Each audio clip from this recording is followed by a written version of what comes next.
So about 2 years ago, my wife and I were leading a small group, and about 10 minutes before our group kicked off, we had a conversation about some things that seemed off, and in that 10 minutes before small group is when she said she wanted a divorce.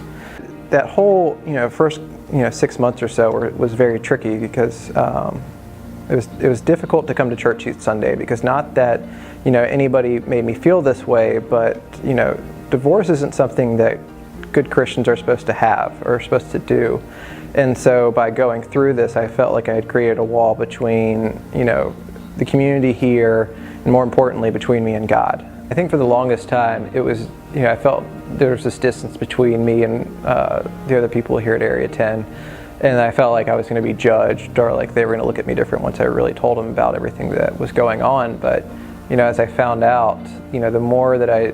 opened up to people and told them everything that was going on, I was met with more compassion than I ever expected or could have hoped for. And that was something else that showed me how important fellowship is, that we are never supposed to go through life on our own. And sure, Jesus is enough for us, but I think it's important to realize just how often and how much Jesus works through other people,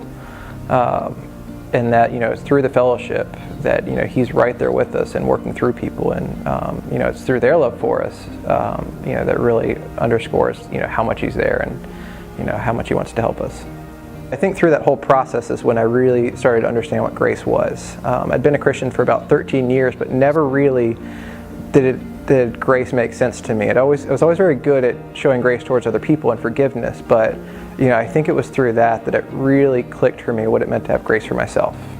I think the light bulb moment was we were going through the book of Mark last year and talking about Peter, and I realized that the same Peter that now has the keys to the kingdom of heaven is the same Peter that betrayed Jesus 3 times and has a whole chapter in the Bible about his betrayal. So our God's a God of redemption, and that's when it clicked for me that I could have these bad parts to my history, but that doesn't take anything away at all from the potential I have to serve and glorify God. I felt God assure me that He was hurting just as much as I was, if not more. And I think ever since then I have such a better understanding of how relational of a God that we have, that He's capable of loving us more than we'll ever know. He hurts with us more than we can process, but He's right there with us through everything that we do.